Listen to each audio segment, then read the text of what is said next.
To DS classes में आप सभी डियर स्टूडेंट का स्वागत है। तो कैसी है 10th की बच्चा पार्टी।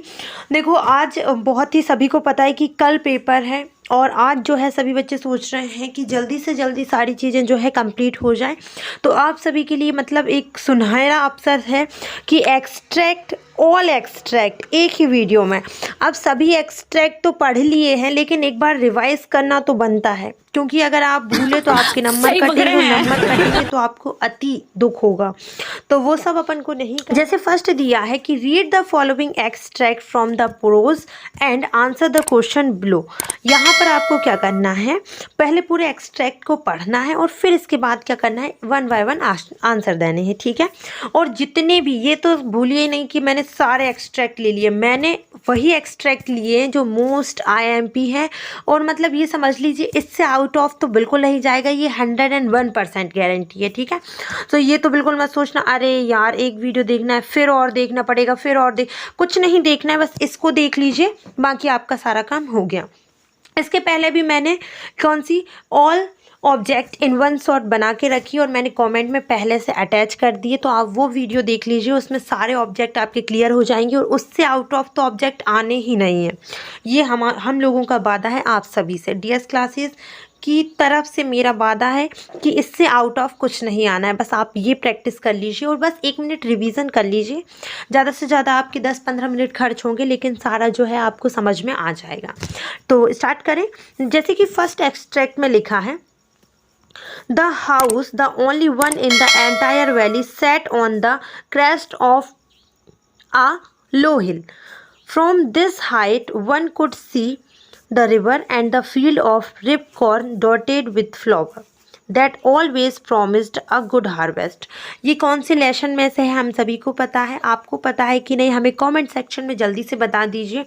एक घर था इकलौता पूरे वैली में, पूरी घाटी में, जो कि कहाँ था, क्रेस्ट में, सबसे लो हिल पे, ठीक है। जहाँ से क्या था, वो हाइट जो थी ना, वहाँ से एक साइड से नदी दिख जाती थी और एक साइड से जो उनका फील्ड था, उनका जो खेत था वो दिख जाता था, समझ रहे हैं आप।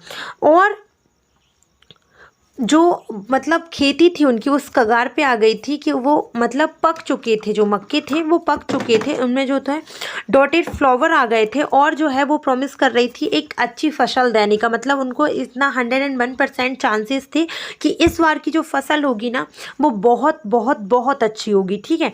The only thing that the earth needed was a downpour or at least a sober. मतलब सिर्फ एक ही चीज़, वो धरती जो थी ना उस खेत की, बस एक ही चीज़ मांग रही थी, चिल्ला चिल्ला कर बस क्या कह रही थी, ये हाथ मुझे दे दे ठाकुर। नहीं नहीं ऐसा नहीं बोलेगी, बहुत शरीफ खेती है। वहाँ की जो पृथ्वी थी, वहाँ की जो ज़मीन थी, वो क्या मांग रही थी, छोटी सी एक हल्की सी बारिश होती है ना, बस वो, ठीक है। Throughout the morning, Lancho, who knew his field intimately, had done nothing else but see the sky towards the northeast. वो जो हालांकि सुबह जैसी ही हुई और लेंचो जो था वो जानता था कि उसकी खेती जो है कैसी है और क्या चाहिए, और मतलब उसने कुछ भी नहीं किया, ना ही कुछ मतलब देखा, ना ही कुछ किया। बस वो क्या देख रहा था, सिर्फ वो बादलों की तरफ, ऊपर आसमान की तरफ देख रहा था। किसकी तरफ, नॉर्थ ईस्ट की तरफ। किसकी तरफ, नॉर्थ ईस्ट की तरफ, उत्तर से पूरब की तरफ वो देख रहा था कि यार हल्की सी बारिश हो जाती तो उनका पूरा काम था बन जाता। तो इसमें किसकी बात हुई है, एक किसान की बात हुई है और बताया गया है एंटायर वैली के बारे में।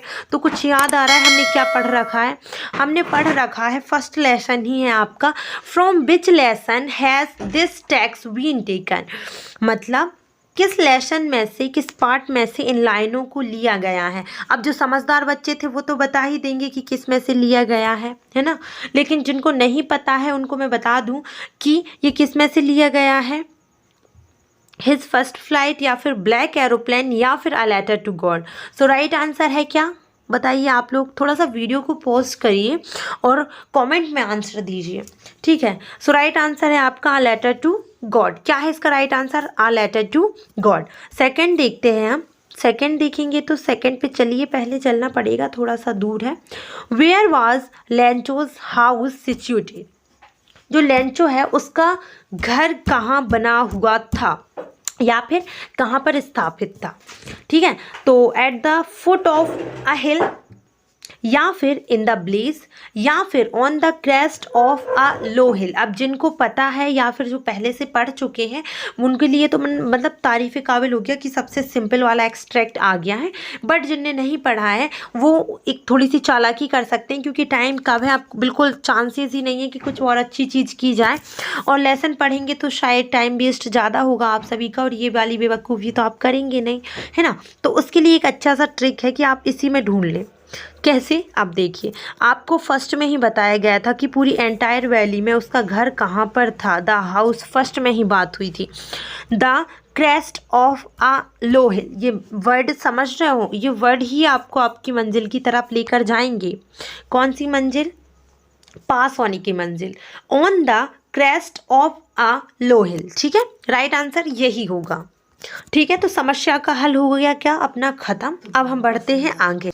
अब हम देखेंगे कौन सा भाई, अपनी मंजिल से आगे भटकते हुए हम कहाँ जाएंगे। भटकना नहीं है, स्ट्रेट फॉरवर्ड चलिए। कौन सा देखेंगे? Third, from the above passage which word is similar to the word closely. अब बड़े अच्छे से आपने क्लोजअप वाली ऐड देख रखी है बच्चों। अब मेरे को बताने की बिल्कुल भी ज़रूरत नहीं है कि क्लोजअप मतलब क्या होता है। ठीक है, क्लोजली मतलब क्या होता है? पास आना। ठीक है, अब इसमें बोला है कि इसका सिमिलर वर्ड क्या है, और इसमें क्या दिया है आपको? इसमें आपको दिया गया है 3 ऑप्शन, और आपको अब 3 ऑप्शन में से देखना है कि आखिर आंसर क्या है। आंसर वैली है, हार्वेस्ट है, या फिर इंटीमेटली है। तो अनपढ़ व्यक्ति भी बता दे कि हार्वेस्ट हम बच्चे को पता है, क्योंकि हमारे आसपास में तो कहीं ना कहीं तो खेती है ही।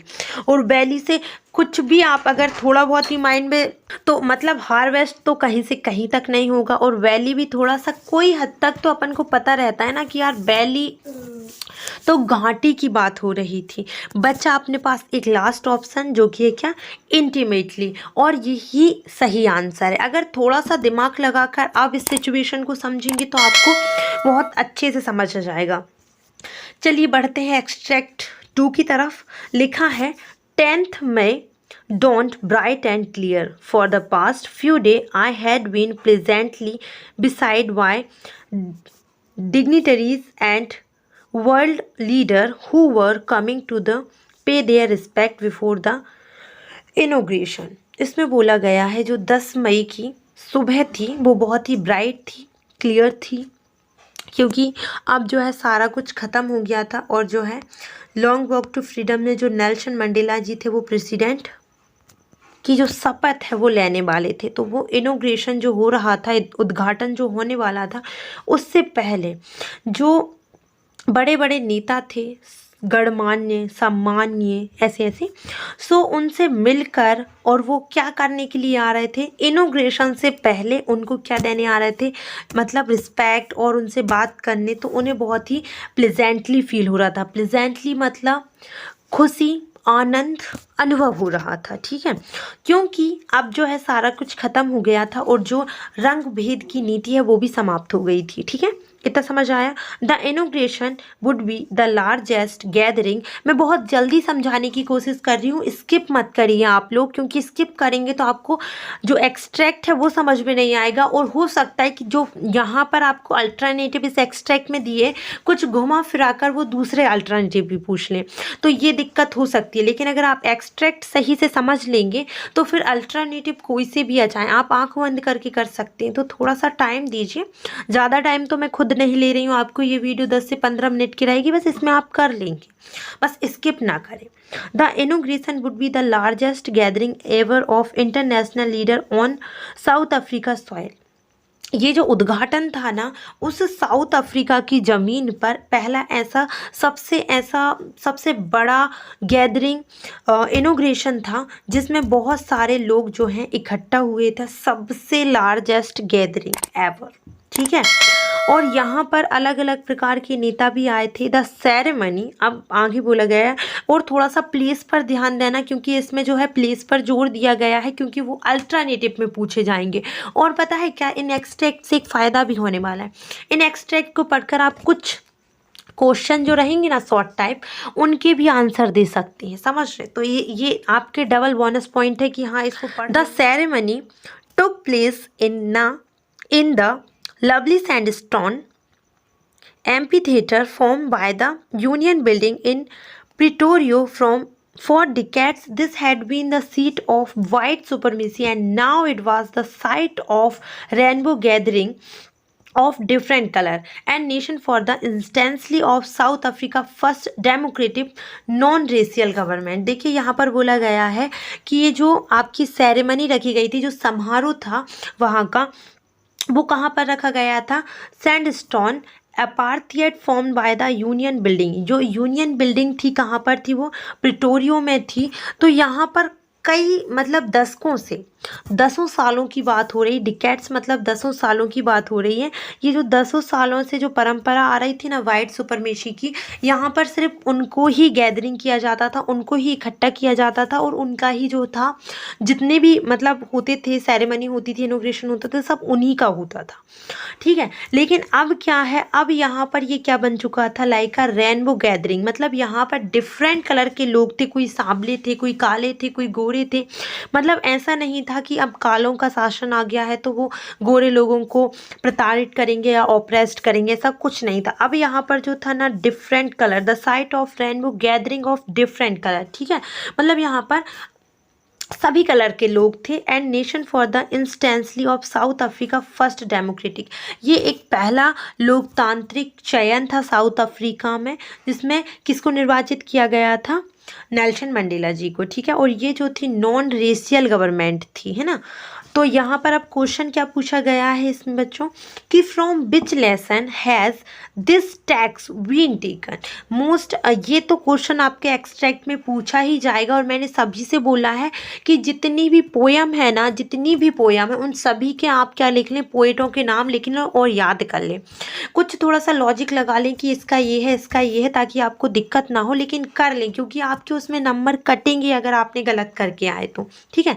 तो ये गलती ना करें ताकि आपको पछताना पड़े बाद में। कोशिश करें कि सही से सही करके आए। From which lesson has this text been taken, तो किस लेसन से ली गई है? ये ली गई है अ लेटर टू गॉड में से, बिल्कुल नहीं। हिज फर्स्ट फ्लाइट, बिल्कुल भी नहीं, ये तो सोच भी नहीं सकते अपन, है ना। Nelson Mandela long walk to freedom, freedom से ही समझ जाइए कि इसी कुछ की बात हो रही है, ठीक है। कुछ लॉजिक भी देते जा रही हूँ ताकि जिन बच्चों ने बिल्कुल नहीं पढ़ा है वो कुछ ना कुछ तो कर लें, है कि नहीं। क्वेश्चन नंबर 2 देखिएगा। In the above text I refer to, मतलब कि ये जो आपको टेक्स्ट दिया गया था इसमें आई मतलब जो मैं बोला जा रहा था ना कि मैं बहुत खुश हूँ, ये वो, तो इस मैं में किसको रेफर किया जा रहा था, किसको संदर्भित किया जा रहा था, किस मतलब ये अपन किसको प्रेफर करेंगे कि ये कौन है? ये जो आई है, जैसे मैं बोल रही हूँ तो मैं कौन हूँ, आपको बताना पड़ेगा ना इस एक्सट्रैक्ट में जो मैं है वो कौन है। सो जीएल फ्लुएंट है क्या? है क्या? कि फिर अनूप कुमार दत्ता? अरे ये नहीं है यार, ये तो हो ही नहीं सकते, है ना। है क्या? बताइए। आप मुझे क्या करें, वीडियो को पोस्ट कर लिया करें और कमेंट बॉक्स में बता दिया करें ताकि हमें पता चल सके कि आप कितने पानी में हैं, पानी में भी हैं या नहीं हैं, ठीक है। सो राइट आंसर क्या है आपका? Nelson Mandela. क्या है? Nelson Mandela. तो आप इसमें टिक करें बिल्कुल। और थर्ड वाला देखिएगा, थर्ड वाले में भी बहुत अच्छा दिया है। The ceremony took place in, बहुत ही मतलब ऐसा क्वेश्चन जो आप कोई भी बिना पढ़े दे सकता है अगर एक्सट्रैक्ट या लेसन नहीं पढ़ा है, स्पेशली जिनने लेसन नहीं पढ़ा है और आप सोचना भी नहीं पढ़ने का क्योंकि टाइम नहीं है। तो अब अपन को क्या करना है, इन्हीं में से चीज़ें उठानी ताकि आपका आउट ऑफ ना जाए, समझ रहे हैं। तो राइट आंसर क्या होगा? प्रिटोरियो। किस में रखा गया था? प्रिटोरियो ने, क्योंकि इन दो नाम जीव जंतु के नाम सोच रहे होंगे तो इसको कहीं भी एक्सट्रैक्ट में नहीं पढ़ा गया है, ना ही देखा गया है। तो राइट आंसर होगा आपका प्रिटोरियो। एक्सट्रैक्ट 3 देखते हैं अपन लोग। समझ आ रहा है आप लोगों को या नहीं, बताइए। फर्स्ट में दिया है, एक्सट्रैक्ट 3 पर आ गए अपन लोग। I knew the oppressor must be liberated just as surely as oppressed. मैं जानता हूँ। अब इसमें भी आई का बोला गया है, हो सकता है इस वाले उसमें भी वो डाल दें कि आई जो है किसको रिफ़र कर रही हैं। सो क्वेश्चन कैसे भी बन सकते हैं, एक्सट्रैक्ट अगर सही से पढ़ रखे हैं आपने तो दिक्कत नहीं होगी। और पता है क्या, वैसे आप मतलब प्रोज का तो फिर भी आप निकाल सकते हैं कि लाइनों से आप थोड़ा बहुत कैच कर लें कि किस लेसन में से लिए गए हैं, लेकिन पोयम का निकालना बहुत कठिन होता है, तो उनको थोड़ा सा ध्यान से करें। I knew that oppressor must be liberated just as surely as the oppressed. It means कि मैं जानता हूँ कि एक मिनट, हाँ, जो आपको प्रताड़ित करता है ना उसको भी स्वतंत्र होना, उसका भी स्वतंत्र होना उतना ही ज़रूरी है जितना ऑपरेस्ट का। मतलब जो सहन कर रहा है, जो प्रताड़ित कर रहा है ना, जिसको प्रताड़ित कर रहा है, जैसे कि नेल्सन मंडेला जी थे जो उनको प्रताड़ित करते थे, जो उन पर मतलब जो भी चीज़ें करते थे, जैसे कोड़े मार रहे हैं, तो उनका भी लिबरेटेड होना बहुत ज़्यादा आवश्यक है, उनका भी स्वतंत्र होना बहुत आवश्यक है। जैसे जो ऑपरेशर है, मतलब जो ऑपरेस्ड हो रहा है, जो प्रताड़ित हो रहा है उसका, तो just as similar that oppressed. ठीक है, यहाँ पर अगर आप आगे देखेंगे तो क्या लिखा हुआ है, देखिए लिखा है कि a man who takes away another man's freedom is prisoner of hatred. जो व्यक्ति दूसरे की फ्रीडम छीनता है ना, जो व्यक्ति दूसरे को स्वतंत्र नहीं कर सकता, और मतलब उसे क्या है, मतलब या तो फिजिकली वो अपने उसमें रख रहा है या फिर मेंटली रख रहा है, दोनों प्रकार से आप उसकी फ्रीडम को छीन रहे हैं। अगर आप ऐसा कर रहे हैं ना तो आप जो है ना प्रिजनर ऑफ हैट्रेड हैं, मतलब आप जो है नफरत के कैदी हैं।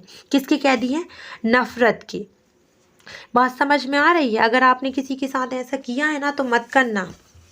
ही is locked behind the bar of prejudices and narrow minded. वो किसके शिकार में है या फिर किसके उसमें है, वो लॉक्ड है किसके पीछे, मतलब जो लोग बिना सोचे समझे, मतलब जो चीज़ प्रथाएं चली आ रही हैं वो उसी पर करते हैं कि नहीं, उन्होंने जज नहीं किया, पहले से अपने माइंड में जो है थॉट बना कर बैठे हैं कि हाँ ये है, तो वो फिर कुछ कर लो वो लोग नहीं करेंगे। और नैरो माइंडनेस मतलब छोटी सोच रखना, तो इन सभी का वो क्या है, शिकार है, या इस चीज़ में वो लॉक्ड है। आई am not truly free if I am taking away someone else freedom. मैं खुद बोलता हूँ कि अगर मैंने किसी और की फ्रीडम छीन रखी है, किसी और की स्वतंत्रता को छीन के रखा है, तो मैं क्या हूँ, उतना ही, मतलब फिर मैं फ्री हूँ ही नहीं, मैं खुद स्वतंत्र नहीं हूँ। मैं जब ही स्वतंत्र हूँ जब मैं दूसरे को स्वतंत्र रख सकता हूँ। Just as surely as I am not free when my freedom is taken from me.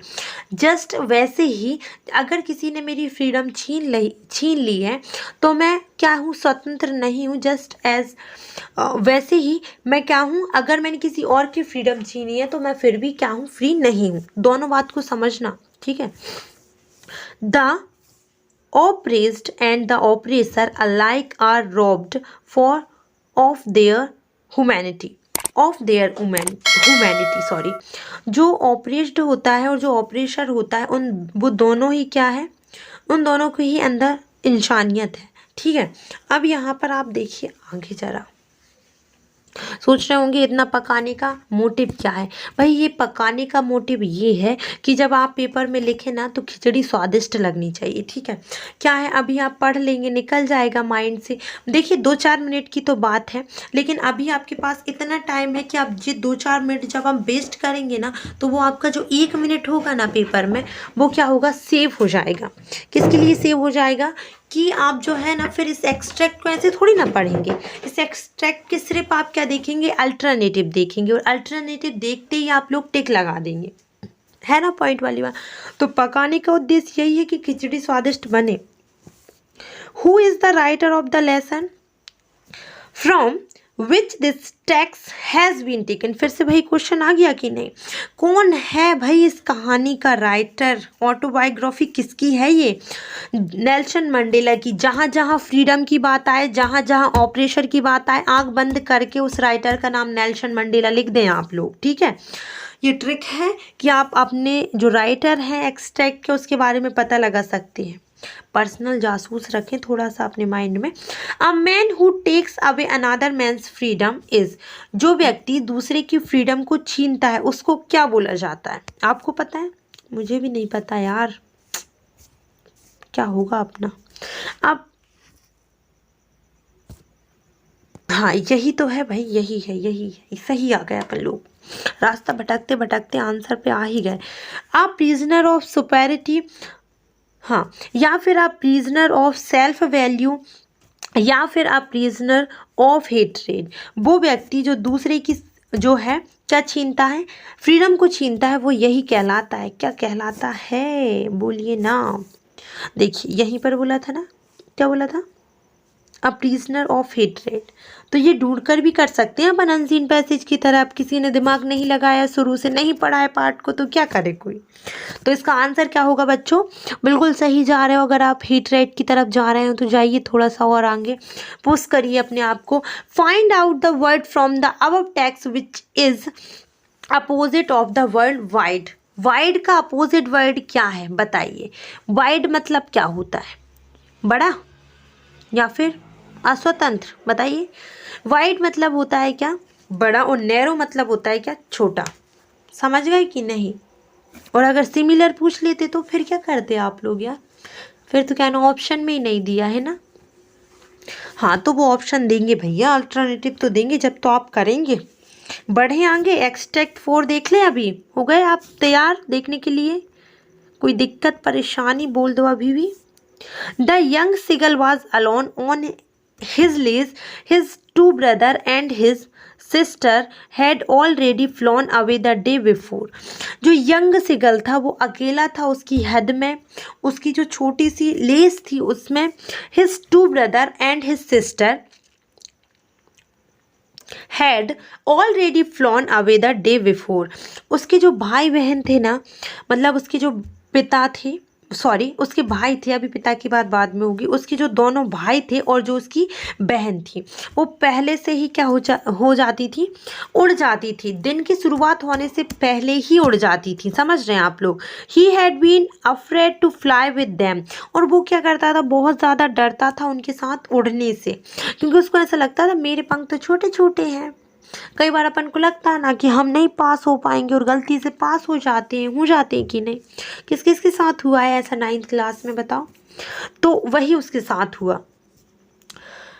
Somehow, when he had been taken a little run forward to the brink of the ledge and attempt to flap his wings, he become afraid। यहाँ तक हो गया। वो जैसे ही क्या करता, वो कोशिश करता, हालांकि कैसे भी, जब वो छोटा सा रन लेता, मतलब थोड़ा सा आगे बढ़ता भागते हुए, और क्या करता, अपनी ब्रिंग मतलब लेस से थोड़ा सा आगे होता, और जैसे ही अटेम्प्ट करता अपने पंखों को क्या करता, फड़फड़ाता, वैसे ही वो क्या होता, डर जाता। The great expanse of sea stretched down beneath and it was such a long way down. वो जो इतना महान विशाल सागर था ना, उसको देख कर ही आन लोगों के पसीने छूट जाते हैं। फिर तो बेचारा वो बच्चा है कि नहीं। एंड वो क्या था, एक बहुत लंबी मीलों की यात्रा थी और उड़ते उड़ते उस साइड जाना इम्पॉसिबल था उसके लिए।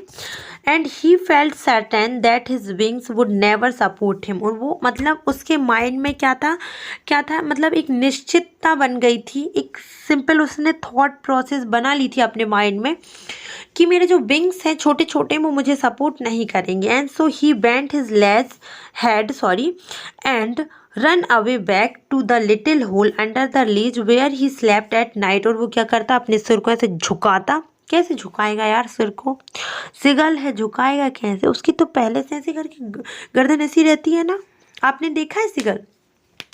तो क्या होता, वो अपनी गर्दन को झुकाता और फिर से भागते हुए अपनी लेज की तरफ जाता जहां पर वो सोता था रात को।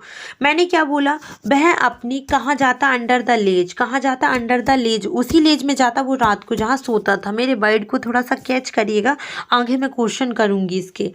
सो आंसर, सॉरी पहले क्वेश्चन तो देख लें, आंसर कैसे बताएंगे आप लोग। सो आंसर ये रहा कि क्वेश्चन ये रहा, कंफ्यूज करते रहे तुसी।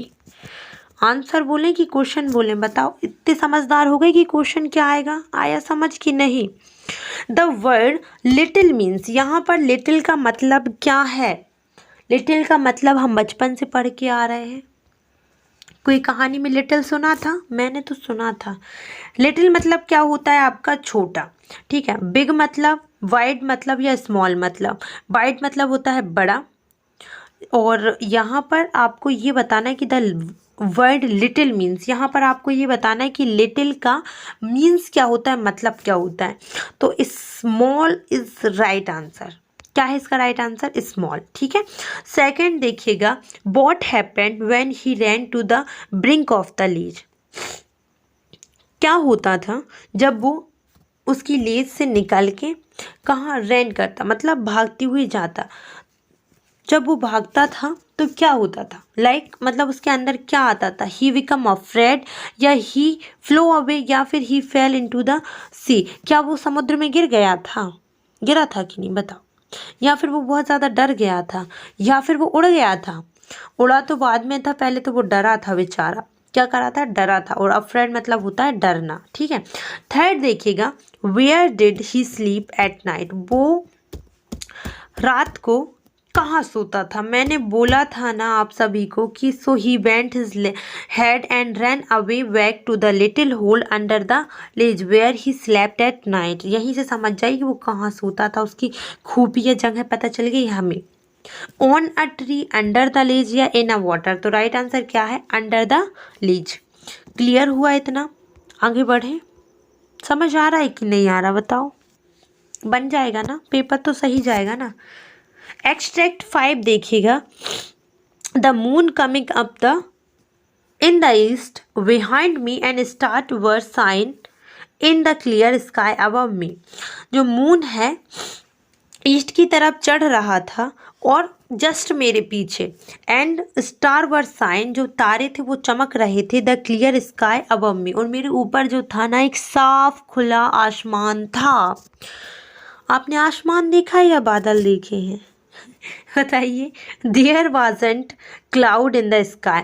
वहाँ पर उस टाइम पे जब उसने देखा ना, वहाँ पर ना तो कोई क्या था, बादल था आसमान में, ना ही कुछ, मतलब बिल्कुल जो मौसम था ना एकदम क्लियर था, लग ही नहीं रहा था कि कुछ होएगा। I was happy to alone high up above the sleeping countryside. और मैं तो बड़े आराम से बहुत खुश था अकेले। और जो है जो मेरे मैं जहाँ था उसके नीचे जब वो देख रहा था कंट्री साइड, जब सोते हुए बहुत खुश अकेले बहुत बिंदास आ रहा था। I was flying my old Dakota, लू डकोटा से यात्रा कर रहे थे भैया, aeroplane over France back to England. कहाँ से आ रहा था वो? फ्रांस जा रहा था इंग्लैंड से। अब यहाँ पर वो किससे मतलब यात्रा कर रहा था? तो उसके ओल्ड डकोटा से। किससे? ओल्ड डकोटा से। ठीक है। अब आगे देखते हैं। I was dreaming of my holiday and looking forward to be being with my family. वो क्या सपने देख रहा था? सपने में भी वो अच्छी चीज़ देख रहा था। क्या देख रहा था? उसके हॉलीडे वो कैसे मनाएगा, और इसके बाद जो है उसकी फैमिली के साथ कैसे कैसे समय बिताना है, आगे उसे क्या क्या करेगा क्या नहीं करेगा, पिकनिक पे जाएगा या क्या करेगा। I looked at my watch at 1:30 in the morning. उसने अपनी जैसे ही वॉच को देखा तो कितना टाइम हो रहा था? 1:30। कितना हो रहा था? 1:30। मतलब रात के जो है बोले तो सुबह रात के जो है 1 बज रहे थे। ठीक है। मतलब AM चल रहा था। आगे देखें। I should call Paris control soon I thought as I look down past of the nose my aeroplane I saw the light of a big city in front of me. क्या हुआ? उसने सोचा कि मुझे पेरिस कंट्रोल रूम कॉल कर देना चाहिए जल्दी। मैंने सोचा। क्यों? जैसे ही उसने लुक्ड डाउन किया, नीचे तरफ देखा, तो उसको दिखाई दिया past the nose of my aeroplane. उसने क्या देखा? लाइटिंग दिखी, बड़ी बड़ी जो सिटी थी उसके इन फ्रंट ऑफ मी, उसके जस्ट आगे। तो उसके आगे क्या दिखा उसे? सारे उसमें लाइट ही लाइट दिखी। अब भैया इतनी बात हो गई, अब अपन चलते हैं कहाँ पर? क्वेश्चन आंसर की तरफ। वो भी तो देखने, वो भी तो हमारा इंतजार कर रहे हैं, पल के बिछाए बैठे हैं। सो क्वेश्चन आपके सामने ये रहा बच्चों, how was the weather when the flight started flying aeroplane. जब पायलट ने एरोप्लेन को उड़ाना स्टार्ट किया था तो वहाँ का वेदर कैसा था, मतलब वहाँ का जो था आपका माहौल, या फिर मैं बोलूँ कि जो मौसम था, मौसम था वो कैसा था। Cloudy, clear, foggy. कोहरा था, कोहरा पढ़ा था ना अपन ने, पढ़ा था कि नहीं? कहाँ दीदी, हमने तो ये पढ़ा था कि जो हम उड़े थे तो कैसा था मौसम, क्लियर था। कैसा था? क्लियर था। तो राइट आंसर क्या होगा आपका? क्लियर। सेकंड देखिएगा, the pilot was returning from. जो पायलट था वो कहाँ से रिटर्न हो रहा था? इंग्लैंड टू फ्रांस या फिर फ्रांस टू इंग्लैंड? कन्फ्यूजन है ना। तो यहाँ पर लिखा था ना, फर्स्ट में क्या लिखा था? फ्रांस लिखा था। तो हम तो पहले फ्रांस ही लिखेंगे, हम चाहे कुछ हो जाए, हमें नहीं समझना कुछ, है ना। ऐसे ही बोलोगे ना आप लोग भी। समझ में नहीं आ रहा कहाँ से कहाँ आया था? फ्रांस बैक जा रहा था इंग्लैंड से, फ्रांस बैक टू इंग्लैंड। तो हम क्या लिखेंगे? हम क्या लिखेंगे? France to England. ठीक है। अब यहाँ पर थर्ड देखिएगा, from which lesson has this text been taken. अब देखो वही क्वेश्चन आ गया ना कि इसको किस लेसन से लिया गया है। मोस्टली आप देखेंगे ना इस सेक्शन में जो रहेगा, पोयम रहेंगी ना, उसमें आपको पोएट का नाम पूछा जाएगा और इनमें मोस्टली जो है लेसन का नाम पूछा जाएगा। तो समझ रहे हैं आपको क्या कंडीशन करनी है? हाँ, वही करना है जो आप सोच रहे हैं। From which lesson has this text been taken. तो किस में से लिए गया है? अ लेटर टू गॉड, या फिर हिज फर्स्ट फ्लाइट, या फिर द ब्लैक एरोप्लेन? किस में से लिया गया है? Right answer is the black aeroplane. क्योंकि भैया पूरे एक्सट्रैक्ट में तो एरोप्लेन की बात हुई है, तो हम भी एरोप्लेन पर ही टिक लगाएंगे कि नहीं? आपने किस पर लगाया? एरोप्लेन पे लगाइए। एक्सट्रैक्ट 6 देखिए बच्चों, paper has more patience than people. जो पेपर होते हैं ना, जो कागज़ होते हैं, उनके पास हमसे ज़्यादा पेशेंट होता है, क्योंकि ना तो वो बोल सकते हैं, ना तो कुछ कर सकते हैं। लिख सकते हैं, लिख लो अपना, ठीक है। वो अपने प्रतिक्रिया थोड़ी ना दिखाएंगे जैसे ह्यूमन बींग्स दिखाते हैं। तो इसीलिए इस पोयम में, सॉरी इस चैप्टर में जो है वो जो जिसने भी लिखा है, अभी हम नाम क्यों बताएं, उन्होंने बोला है कि पेपर जो है मोर पेशेंस होता है उनमें, जितना लोगों में नहीं होता है। आई thought of this saying no one of those days when I was feeling little depressed and was sitting क्या है home with my chin in my head। यहाँ पर बोला गया है कि मैंने सोचा कि मैं कुछ ऐसा कहूँ। ये उन दिनों की बात है जब मैं जो थी थोड़ा सा डिप्रेस्ड फील कर रही थी। हालांकि मुझे तो कभी डिप्रेशन हुआ नहीं है, लेकिन डिप्रेस्ड फील कर रही थी और मैं बैठी थी अपने घर पे अपनी चिन पर हाथ रखे हुए। आप लोग ऐसे बैठते हैं? मैं तो बहुत बैठी हूँ बचपन में। ऐसे अपने हाथों को चिन पे रख लीजिए और ऐसे बैठ गए अपन, है ना। सो ऐसे वो बैठी थी एंड बोर्ड एंड लिसनलेस। वो कैसी हो रही थी? बहुत ही मतलब बहुत ज़्यादा बोर हो रही थी और क्या थी? लिसनलेस। वो किसी की नहीं सुनना चाहती थी, ठीक है। तो अब यहाँ पर wondering whether to stay in or go out. I finally stayed where I was brooding, sorry. Yes paper does have more patience. देखिए यहाँ पर बोला गया है कि मैं सोच रही थी कि या तो बाहर जाया जाए या तो यहीं पर रुका जाए, और फाइनली मैं जो थी वहाँ पर रुक गई जहाँ मैं थी। फिर इसके बाद बोला गया है और फिर मैंने डिसाइड किया कि हाँ भैया पेपर में ज़्यादा क्या होता है? पेशेंट होता है प्यूपल के according. And since I am not playing to let anyone else read this stiff bag notebook grandly referred to as a diary.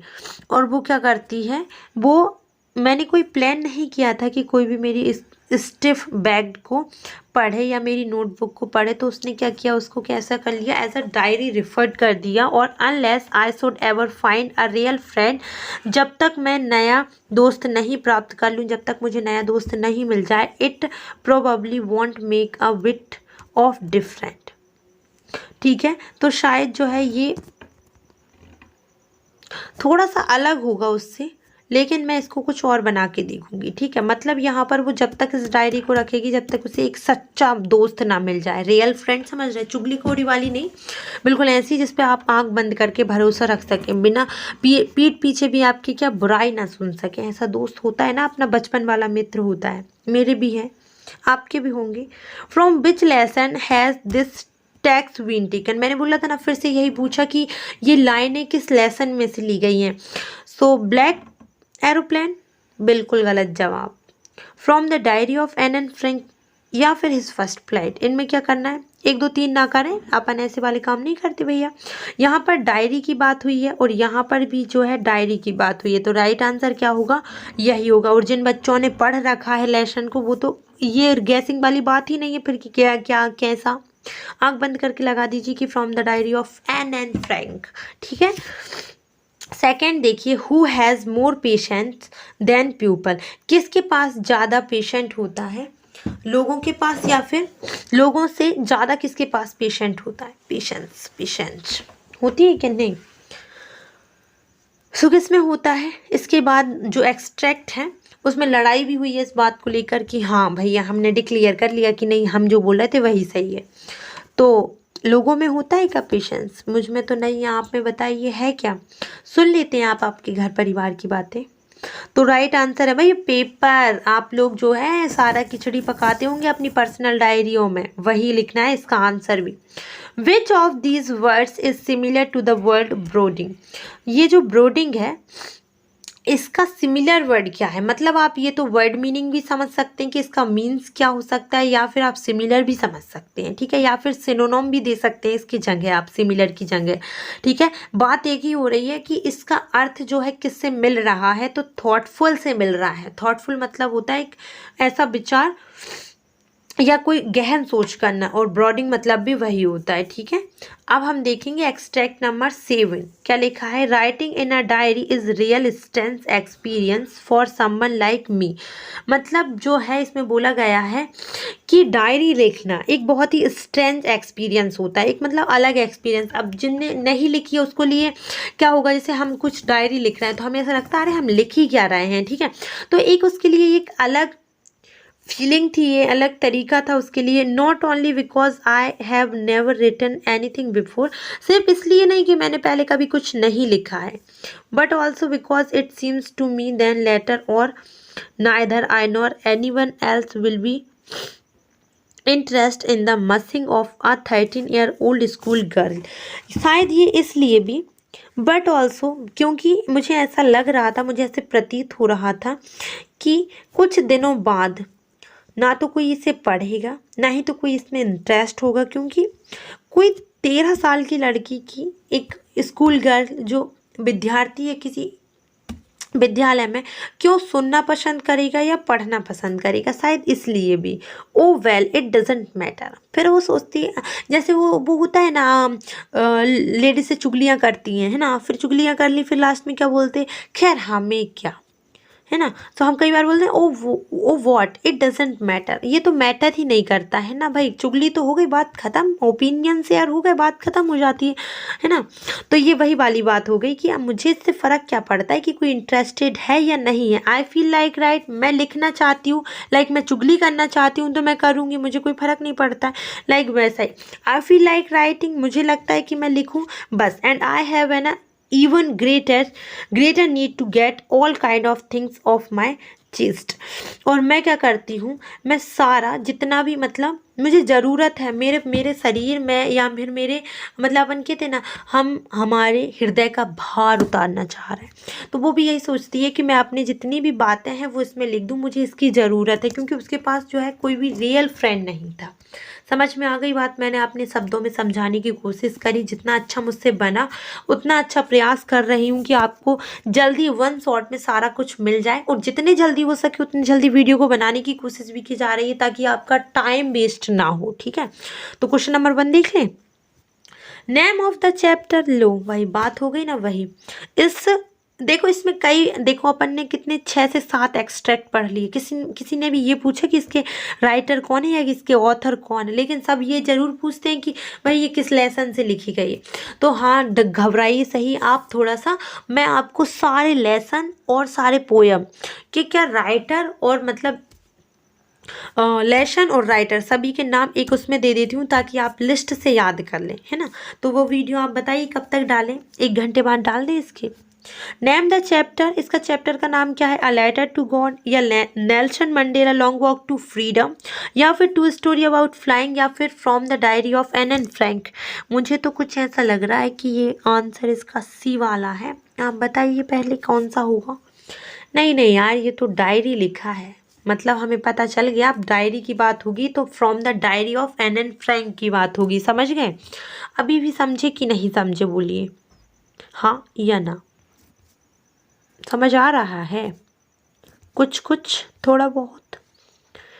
Second देखिए, who is the author of from the diary of Anne Frank. चलिए कुछ तो अच्छा बोला इन्होंने, है ना। Author का नाम पूछ लिया, आप लोग गदगद हो गए, है ना।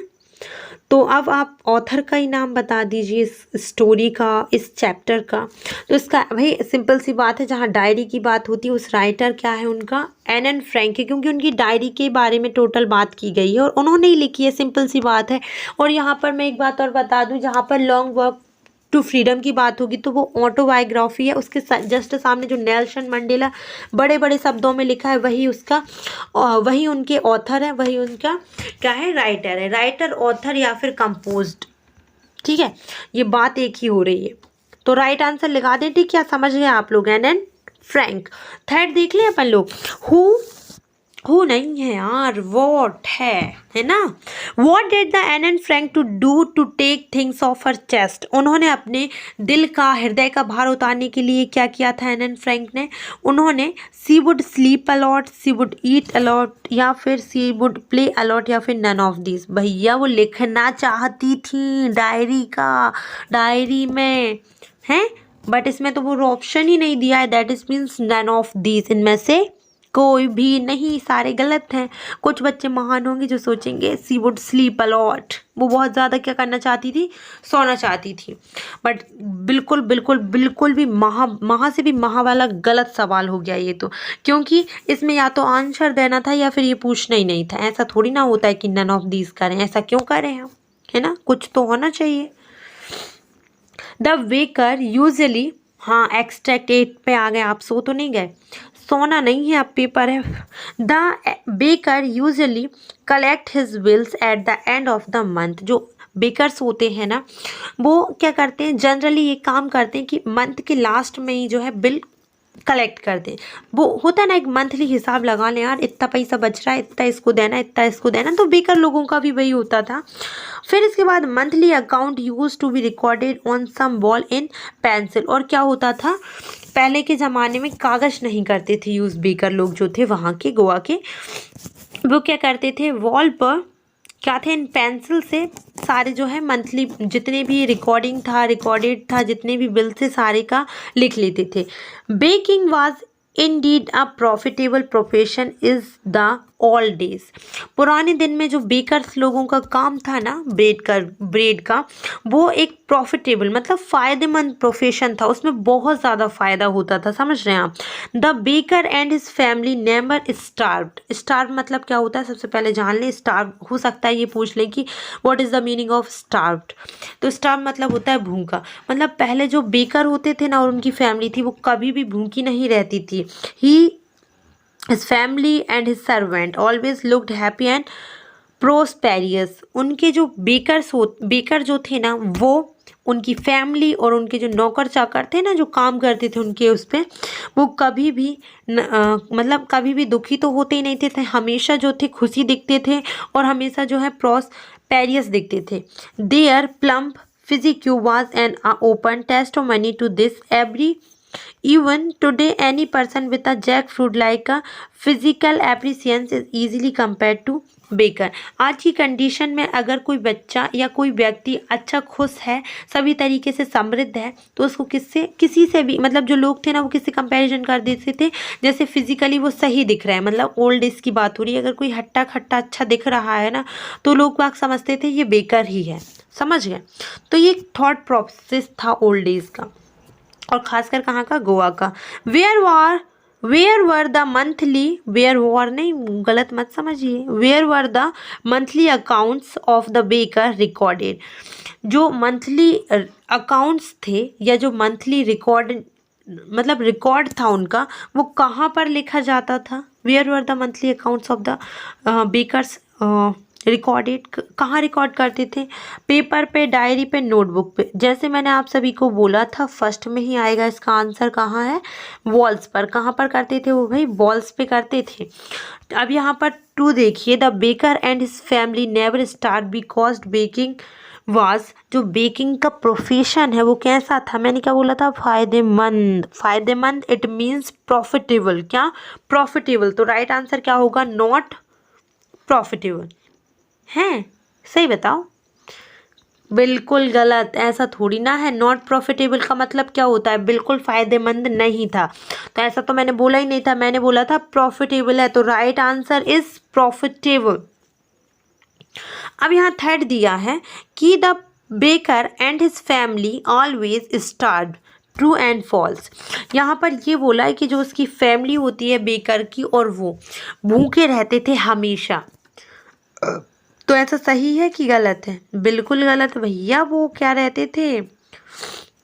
हमेशा सुख समृद्धि रहती थी, खट्टे खट्टे दिखते थे। तो राइट क्या है इसमें? फॉल्स है।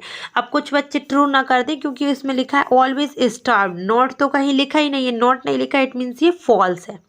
समझ आई बात? अब हम देखेंगे extract 9। Early in the new year of 1956 I travel to south Iraq. By then it had crossed my mind that I should like to keep an otter instead of dog.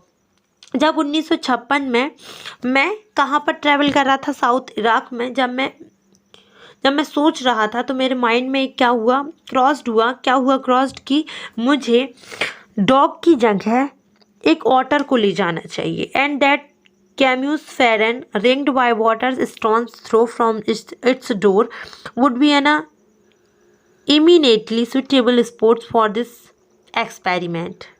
चलिए, तो अपन 200 की speed से आगे बढ़ते हैं। अब आगे तो क्वेश्चन नंबर क्या देखेंगे अपन इसका? First, the author travelled. Author जो है वो कहाँ पर ट्रेवल कर रहा था? साउथ इराक में।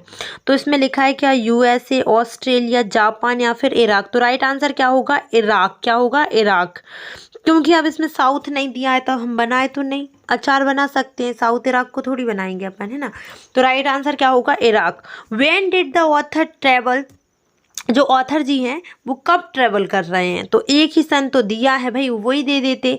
इन 1947 दिया है, क्यों भैया, है ना। कि फिर 1999 दिया है, या फिर 1956 दिया है, या फिर 1971 दिया है। सो भाई राइट आंसर आँख बंद करके लगा दे क्या आप? 1947 पर। बिल्कुल गलत जवाब। क्यों? क्योंकि 1956 आएगा, क्योंकि एक ही तो दिया है। वो भी गलत कराएंगे तो क्या मिलेगा आपको? कुछ मिलने वाला है नहीं। अब यहाँ पर आप देखिए जरा इसको। नहीं नहीं नहीं, इसको कहाँ देखेंगे अपन? अभी अपन तो किस पे आए? एक्सट्रैक्ट 9 पर आए। क्यों? अब अपन को कौन सा देखना है? आगे का देखना है। क्यों? क्वेश्चन नंबर 3 तो अपन ने किया ही नहीं है, अपन कर लें पहले फिर बात करेंगे उधर का। क्वेश्चन नंबर 3 देखिएगा, the author wanted to keep an order instead of. जो ऑथर है वो ऑर्डर चाहते थे, मतलब ऑर्डर लेकर जाना चाहते थे, लेकिन किसकी जगह पर? तो यहाँ पर कुछ बोला गया था इंस्टीड ऑफ। अब ये ऑफ के बाद क्या लिखा है? A dog. मतलब राइट आंसर यही है। तो क्या आपको अल्टरनेटिव में क्या दिख रहा है? अल्टरनेटिव में आपको कहीं डॉग दिख रहा है? सी नंबर पे है कि डी नंबर पे? नहीं नहीं, ए नंबर पे दिया है। तो राइट आंसर है आपका क्या? डॉग, है ना। अब समझदार हो गए हैं अपन, बड़े हो गए हैं ना। अब अपन आ गए हैं जीत पर। एक्सट्रैक्ट 10। ये यहाँ से क्या होगा? यहाँ से कुछ और स्टार्ट हो जाएगा। कौन सा आपका? Extract from poem.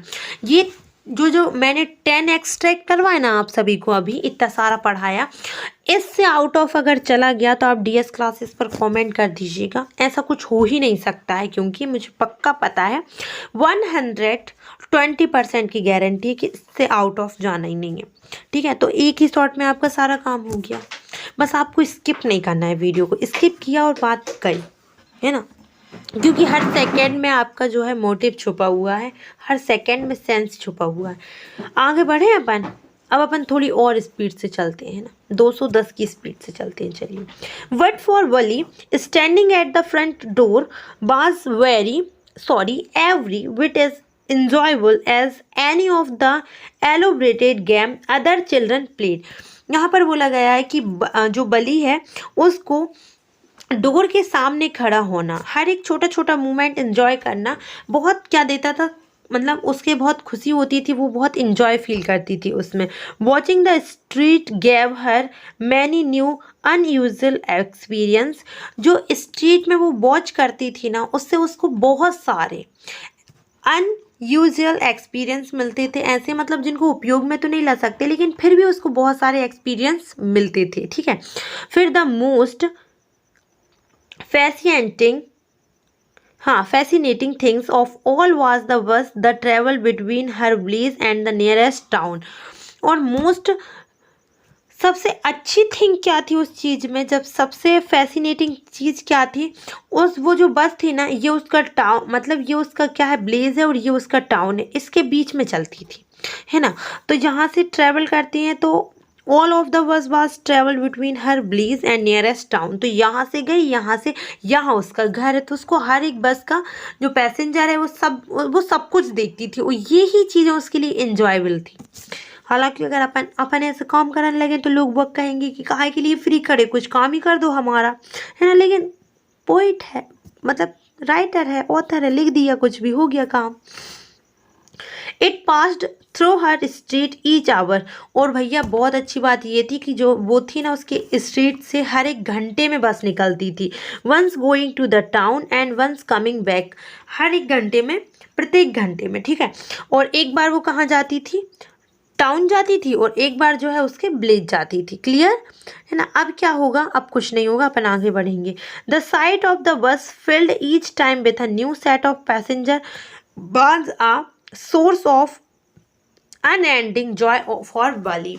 यहाँ पर बोला गया है, इसमें एक बात थी कि वो जो बस थी ना, वो हर एक टाइम पर, मतलब जैसे इस साइड जा रही तो नए पैसेंजर भरा गया, इस साइड जा रही तो दूसरे पैसेंजर भरा, तो ऐसे नए नए पैसेंजर को फिल्ड होते हुए देख के, और उसमें मतलब उनको देखते ही उसको वो जो एक खुशी मिलती थी ना, वो एक अनएंडिंग वाली थी, मतलब उसे वो उसमें भराती ही नहीं थी। जैसे अपना पेट भर जाता है ना खाना खा के, लेकिन उसका पेट उनको देखते हुए नहीं भरता था।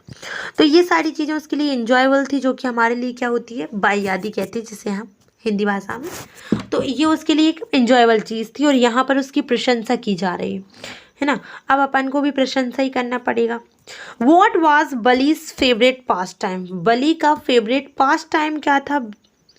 Standing at the front of door, लो कर लो बात पहली, उसके बाद में सही आंसर दे दिया उसने, standing at the front of door. तो राइट आंसर भी यही है कि standing at the front of door. Second देखिएगा, the source of unending joy for Valli was to watch, उसको क्या देखना सबसे अच्छा लगता था। अब भी बताया था मैंने आप सभी को, अगर आपने गलत बता दिया ना तो आप लोग समझ लीजिए। ओल्ड पैसेंजर को देखना, न्यू पैसेंजर को देखना, या child playing in the park. अब बताओ राइट आंसर। हालांकि आपके सामने दिया है, लेकिन आपको चीटिंग नहीं करनी है ना। थोड़ा सा जोर डालिए, न्यू सेट ऑफ पैसेंजर, और यहाँ पर न्यू पैसेंजर लिखा है, मतलब राइट आंसर न्यू पैसेंजर ही है। थर्ड देखिएगा, it passed through her street each hour, जो बसेस थी वो उसके गली से ईच आवर में जो है निकलती थी, हर एक घंटे में, प्रत्येक घंटे में। ट्रू और फॉल्स, भैया ये बात भी की गई थी यहाँ पर। It passed through her street each hour, तो राइट आंसर क्या होगा आपका इसका, मतलब ट्रू होगा या फॉल्स होगा, तो ट्रू होगा। चलिए अब हम हमारी गाड़ी को थोड़ा सा तेज़ी से बढ़ाते हैं, हम 230 की स्पीड से चलते हैं एक्सट्रैक्ट फ्रॉम पोएम की तरफ। इसमें भी कुछ आपको 8 से 10 एक्सट्रैक्ट करवाए जाएंगे, जिससे आउट ऑफ तो आना ही नहीं है। और ये तो मत समझना ये गैसिंग है, ये ऐसा छपाई चीज़ है। कहने का मतलब ऐसा है कि 200% गारंटी लेकर लिख लीजिए, इससे आउट ऑफ गया तो हम हमारे डीएस क्लासेस को बंद कर देंगे। ठीक है, इतना बड़ा हम कर रहे हैं तो आप लोग समझिए यार, हम इतनी बड़ी बात कर रहे हैं आपसे, तो आप कहाँ जा रहे हैं, आप वीडियो बंद करके देखिए। थोड़ा सा और रह गया, 10-15 मिनट की बात है, आप लोगों का सारा टाइम वेस्ट नहीं होगा, और 10-15 मिनट भी आपके काम के लिए यूज़ हो रहे हैं ना। तो लिखा है first extract, the way of crow shook down on me, the dust of snow from hemlock tree has given my heart a change of mood and save some parts of a day I had rued. मैंने बोला था ना कितने की speed से चल रहे हैं अपन, 240 की स्पीड से चल रहे हैं, तो थोड़ा तो चेंजेस होगा ना। जैसे ही उस क्रो ने उसके ऊपर जो है सुक डाउन किया, उसके ऊपर क्या गिराई, डस्ट ऑफ स्नो गिराई, उसका मूड जो है उस ऑथर जो पोएट है उसका मूड जो है वो चेंज हो गया। He given my heart a change of mood, उसने उसके पूरे हृदय को परिवर्तित कर दिया, समझ रहे हैं आप। और and save some part of a day I had rued, देखिए जिस पार्ट में वो रूड होते देखे, जिस दिन में मतलब जैसे कि 12 बजे तक का समय चला गया तो 12 बजे के बाद का समय तो बचा है ना भाई, उस दिन को उसने क्या कर लिया, सेव कर लिया, बस इतनी सी बात थी। गाना सुना है, इतनी सी बात है। अब तो क्वेश्चन नंबर 1 देखिएगा इसका, who is the poet of the अब पोयम, मैंने बोला था ना इसमें पूछा जाएगा पोएट का नाम, और जो आपके चैप्टर है प्रोज का सेक्शन है उसमें आपसे पूछे जाएंगे क्या, किस लेसन में से लिया गया है ना। अब यहाँ पर आप देखिए इस लाइन को किस पोएट ने लिखी है ये बताना आपके लिए एक चुनौती है, और आप बता देंगे, मुझे इतना आप पर विश्वास है। तो आप मेरे विश्वास को तोड़ेंगे या फिर आप चुनौती समझ के करेंगे, क्या समझा आपने, बताइए इतनी देर में। राइट आंसर भैया रॉबर्ट फ्रॉस्ट है, रॉबर्ट फ्रॉस्ट ने 2 पोयम लिखी है, डस्ट ऑफ स्नो और एक फायर एंड आइज, फर्स्ट की है। ठीक है, मैं सारी पोयम के पोएट का नाम और सारे चैप्टर के ऑथर का नाम आपको एक वीडियो के थ्रू देती हूँ, अब बस उस वीडियो को पढ़ के जाना, ठीक है। मतलब समझ लो आपके 4 से 5 नंबर सेव हो जाएंगे। पहला तो हो जाएगा एक्सट्रैक्ट में, दूसरा हो जाएगा एक्सट्रैक्ट प्रोज में, तीसरा हो जाएगा आपका अल्टरनेटिव में, और फोर्थ हो जाएगा शायद कहीं और आपके अगर क्वेश्चन में पटक दिया तो उसमें। मतलब सोचिए एक वीडियो में, वो भी जो कि 4 से 5 मिनट की रहेगी, उसमें आपके 4 नंबर हो रहे हैं। 4 मिनट में 4 नंबर मिलना कितनी बड़ी बात है, समझ गए। तो अब इसके आगे मुझे समझाने की ज़रूरत है क्या, नहीं बिल्कुल नहीं। तो क्वेश्चन नंबर 2 देख ले, वेयर वाज द क्रो, जो क्रो था वो किस पर था, कहाँ था, जगह कहाँ थी, क्या किसी के घोंसले में तो नहीं था, नहीं। ऑन अ हेमलॉक ट्री, किस पर था, ऑन अ हेमलॉक ट्री, जिसे एक नेगेटिव पॉइंट माना जाता है। ठीक है। तो अभी हम देखते हैं आगे, ये हो गया है ना अपना, अब अपन को इधर जाना है, पहुँच गए, टाइम लग रहा है, कितना टाइम, 2 मिनट, अरे आ गए ना। हाँ, third question, the poet's mood got change when, जो पोएट है उसका मूड कब चेंज हुआ था, he falls sleep, dust of snow falls on him, या फिर ही स्टार्ट टॉकिंग। जस्ट मैंने आपको बताकर फुर्सत हुई हूँ बच्चों की, ये डस्ट ऑफ स्नो जैसी उस पर गिरती है उसका मूड जो है ऑटोमेटिकली चेंज हो जाता है। तो राइट आंसर भाई dust of snow falls on him, जो डस्ट ऑफ स्नो है ना वो उसके ऊपर गिर गई और उसका मूड चेंज हो गया, और आधा जो टाइम था उसने बचा लिया। कितनी बड़ी बात है, शुभकामनाएं, है ना। आगे बढ़े, चलिए इसको भी मैं एक सांस में करके बताती हूँ, एक सांस में, समझना। Some say the world will end in fire, some say in ice, from what I have taste of desire I hold with those who favor fire। यहाँ पर बोला जा रहा है पोएट के द्वारा कि कुछ बोलते हैं कि दुनिया का अंत जो है फायर से, किससे, फायर से, मतलब आग से खत्म होगी दुनिया, और कुछ बोलते हैं कि बर्फ से होगी दुनिया खत्म, है ना। अब यहाँ पर बट बोलता है कि from what I have taste of desire, मैं तो पता है डिज़ायर को भी टेस्ट कर चुका हूँ, and I hold with those who favour fire, लेकिन मैं उनके साथ खड़ा हूँ, किनके साथ खड़ा हूँ, जो फेवर करते हैं फायर को, जो फेवर करते हैं किसको, आग को, समझ रहे हो। अब यहाँ पर आपको इनके क्वेश्चन आंसर देने हैं, तो पहले तो आप वही लाइन चिपकाएंगे कि who is the poet of this line. भाई नंबर तो पकड़ने पड़ेंगे अपन को, और आपके नंबर मेरे लिए बहुत ज़रूरी है। मैं चाहूँगी आपका पेपर बेस्ट से भी सुपर से भी ऊपर जाए, तो जाएगा जब आप पोइट के नाम याद कर ले। Who is the poet of the this line, आपको बताना है कि जो ऊपर लाइनें दी गई हैं उसके पोइट कौन है। कैरोलिन वेल्स, रोबिन क्लैर्क या फिर रॉबर्ट फ्रॉस्ट? राइट आंसर है बच्चों रॉबर्ट फ्रॉस्ट। क्योंकि फायर एंड आइस दोनों चीज आपको मिली है। यहाँ पर आइस भी लिखा है, यहाँ पर आपको फायर भी लिखा है। और डस्ट ऑफ स्नो में हमेशा डस्ट ऑफ स्नो दिया जाएगा। जब भी आपको ये दिखे आप पकड़ के क्या कर दें, रॉबर्ट फ्रॉस्ट को पकड़ ले, कहनो आओ गले मिल ले, है ना। तो राइट आंसर क्या है, रॉबर्ट फ्रॉस्ट। सेकंड देखिए बच्चों, what does the poet compare fire with? जो पोएट हैं उन्होंने फायर को किससे कंपेयर किया है, मतलब आग जो है उसको किससे कंपेयर किया है? हेट्रेट से, डिजायर से या फिर हॉट से?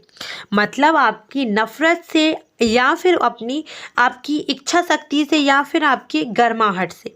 सो राइट आंसर होगा आपका डिजायर से, इच्छा से। कई बार लोगों की इच्छा भी एक दूसरे को खा जाती है, समझ रहे हैं। यहाँ पर थर्ड देखना बच्चों, according to the above line with whom does the poet want to stay? जो ऊपर की लाइन ली गई है ना उसमें जो है पोएट जो है ना, पोएट भैया वो किसके साथ है? लास्ट वाली लाइन पढ़िए जरा, I hold with those who favour fire. मैं तो उनके साथ हूँ जो किसको सपोर्ट करते हैं, फायर को सपोर्ट करते हैं। सो किसके साथ हैं, दोज हु फेवर फायर या फिर दोज हु फेवर आइस या फिर नन, किसी से नहीं। तो राइट आंसर है बच्चों दोज हु फेवर फायर। लोगों की इच्छा शक्ति ही इस दुनिया का अंत कर सकती है। तो राइट आंसर क्या होगा आपका, फायर। किसके साथ है वो, जो लोग फायर को सपोर्ट करते हैं। एक्सट्रैक्ट 6 देख लें आप, 6 की 3 बताइए। सो गए कि जग रहे हैं, बताइए। He hears the last voice at night, the patrolling car, and stares with his brilliant eye at the brilliant star. यहाँ पर बोला गया है कि he hears the last voice at night। अब ये ही लड़का है, लड़की है या फिर कोई एनिमल है, ये तो हमें आगे पता चलेगा। फिलहाल इतना समझ लेते हैं कि ये जो है, जो भी बंदा है, ये लास्ट वॉइस किसकी सुनता है रात को, पेट्रोलिंग कार्स की। किसकी वॉइस इसके कानों में जाती है, सिर्फ पेट्रोलिंग वाली कार आती है ना, जो चेक करती है जू में कि भाई कौन सो रहा है और कौन जग रहा है। सबकी जो केस्ड है उसकी जो मतलब जो लॉक है वो लॉक तो है या फिर नहीं है, तो उसके लिए जो गाड़ियाँ चक्कर लगाती हैं वो उसको देखता है। And stare with his brilliant eyes, वो अपनी आँखों से किस पर निगाह रखता है, स्टार्स पर, तारों पर। किसको घूरता रहता है, तारों को घूरता रहता है। ठीक है, तो राइट आंसर क्या है? अभी राइट आंसर कहाँ से आएगा, अभी तो अपन को पूरा एक्सट्रैक्ट समझना है। तो एक्सट्रैक्ट तो 4 लाइन का था बच्चों, और सबसे सिंपल तो पोयम का ही है। अगर अच्छा वाला आ जाए तो बस ये समझ लीजिए कि आपका उद्धार हो गया, है ना। तो अब हम देखें ये, from which poem the above line have been taken. ये जो लाइनें हैं किस पोयम की है, आपको ये बताना है। Dust of snow, fire and ice या टाइगर इन द जू। तो आप सभी को पता होना चाहिए कि इसमें किसकी बात हो गई है और क्या बात हुई है। जब भी बात पेट्रोलिंग कार की हो तो आप आंसर लिखे है टाइगर इन द जू, है ना। और इस लेसन को नहीं पढ़ा तो पढ़ लेना, सिर्फ 2 मिनट की लेसन है, 2 मिनट का पार्ट है, और मैं वीडियो में लिंक दे देती हूँ आपको, और अलग से चाहिए तो मैं कमेंट बॉक्स में लगवा देती हूँ।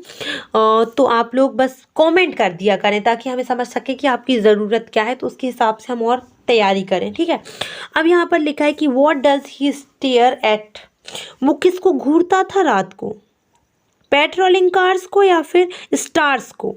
किसको घूरता था भाई? यहाँ पर तो कार भी दिया है, नाइट भी दिया है, रात को कैसे घूरेगा, ये भी लॉजिक वाली बात है ना। तो चलो कार को, नाइट को कट कर देते हैं। कार को करता था या फिर आपके स्टार को? तो लास्ट की लाइन पढ़ेंगे आप लोग तो आपको आंसर मिल जाएगा बच्चों, की आंसर है आपका स्टार, वो तारों को घूरता था।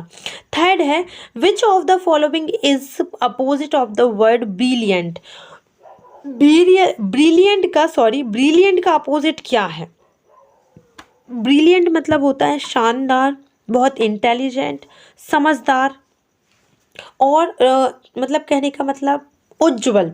ठीक है, तो यहाँ पर उज्ज्वल मतलब तो समझ में आता है, इसका अपोजिट मतलब ये तो नहीं कि इसका मीनिंग क्या होता है, नहीं, अपोजिट मतलब तो होता है बिल्कुल विपरीत या फिर उल्टा।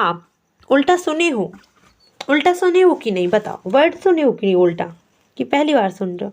इट मीन्स विपरीत, ठीक है, कि कोई उत्तर में जा रहा तो हम उत्तर में नहीं जाएंगे, हम दक्षिण में ही जाएंगे फिर। तो ब्रिलियंट मतलब होता है भैया उज्जवल व्यक्ति या फिर समझदार, और डल मतलब होता है बिल्कुल भद्दा व्यक्ति या फिर बिल्कुल बिना दिमाग का व्यक्ति। समझ गए, दिमाग तो सबके पास होता है, मतलब खाली खोपड़ी बोल सकते हैं आप लोग। ठीक है, आगे बढ़े एक्सट्रैक्ट 4 की तरफ। If strolling forth a beast you view whose hide with sport is paper as soon as he has left on you you will know it's the leopard। leopard भी बोल सकते हैं यार। do no good to roar with pen he will only lap and lap again। यहाँ पर बताया गया है किसी लिपोर्ट के बारे में। लिपोर्ट मतलब क्या होता है, तेंदुआ होता है।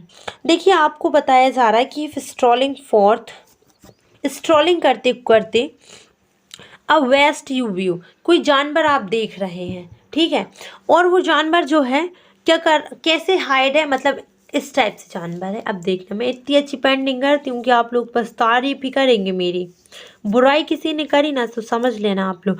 यहाँ स्पोर्टेड है, क्या है, स्पोर्ट्स हैं, क्या है, कैसे स्पोर्ट्स हैं, पेपर्ड से, मतलब ब्लैक ब्लैक धब्बे टाइप के हैं। ठीक है, इस टाइप से कुछ है, और वो अपने आप को हाइड कर रखा है किससे, पेपर्ड से, स्पोर्ट्स पेपर्ड से। और as soon as he has left on you, वो जब तक आपके ऊपर छलांग न लगा देना, जब तक आप कुछ मत समझना कि वो है ही क्या, जब तक आप उसको देखना बढ़िया से, और आए पास में तो बोलना कि और कैसे हो आप, है ना। तो जब तक वो आप पर क्या ना करे, छलांग ना मारे, यू विल नो, तब आप जान जाओ। जैसे ही उसने छलांग मारी, वो छलांग मार चुका होगा, आप जान जाओगे कि वो क्या है, लियोपार्ड है। You will do no good to roar with pain, और जो है वो बिल्कुल दहाड़े वहाड़ेगा नहीं, वो पेन भी नहीं, मतलब जब तक आपको दर्द होगा आप समझ जाएंगे, समझ रहे हैं आप। फिर आपको जब जानेंगे आप, वो फिर से छलांग मारेगा आपको, फिर से छलांग मारेगा, जब आप समझेंगे कि वो क्या है, वो तेंदुआ है। ठीक है, इतना समझना पड़ेगा, जब आपको पता चलेगा, और जब तक आप समझेंगे ना, जब तक आपकी क्या हो जाएगी, समझ जाओ आप, फिर तो आप ऊपर ही मिलना सबसे। वो तेंदुआ ही था। अगर इसको जिसने लिखा है उसके अकॉर्डिंग अगर आप लोगों ने काम कर दिया तो सोचो आप लोगों का क्या होगा। From which poem have the above line been taken, किस लाइन मतलब किस पोयम से, किस पोयम में से लिया गया है, how to tell wild animal, या फिर a tiger in the zoo, या फिर the ball poem. So right answer है बच्चों, बताओ टाइगर इन द जू या फिर how to tell wild animal, बताओ भैया। तुक्का मत मार के आना, अपन को इतना अच्छा काम थोड़ी ना करना, इसलिए हम 1 शॉट में पढ़ा रहे हैं, क्या इतनी मेहनत कर रहे हैं पागलों जैसे आपके पीछे, ऐसा नहीं करना, अपन को तुक्का नहीं मारना है। राइट आंसर है आपका how to tell wild animal, समझ गए हो आप। चलो अब आगे बढ़ते हैं, बहुत हो गया।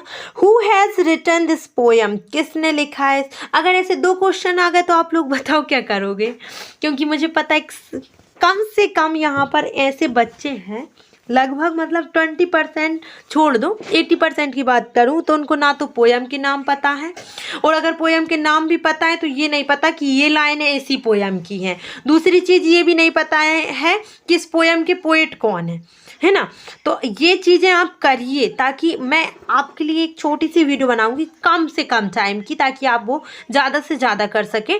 तो उसमें अपन ये करेंगे कि अपन सारी पोयम को एक ट्रिक से आपको नाम जो है याद करवा दिए जाएंगे, है ना। तो आपको ये झंझट ना हो, जिसमें 4 से 5 नंबर आपके बच जाएंगे, है ना। तो किसने लिखा है, अभी तो समस्या को हल करो। इसका आंसर है कैरोलीन वेल्स। किसने, तो राइट आंसर क्या है, कैरोलीन वेल्स। क्या है right answer, Carolyn Wells. Third देखिएगा, what does the word waste means. मैंने आपको पहले ही समझाया था कि वेस्ट मतलब क्या होता है।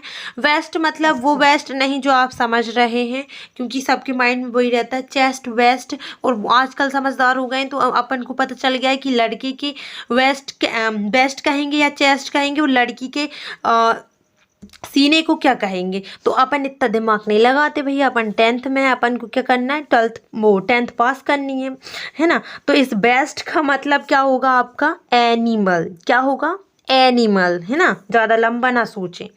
चलिए अब बढ़े अपन आगे, थोड़ी सी स्पीड अपन बढ़ाएंगे और चलेंगे। कितनी की स्पीड से, है भैया, हम तो थक गए। थकना नहीं है, आगे बढ़ना है अपन को।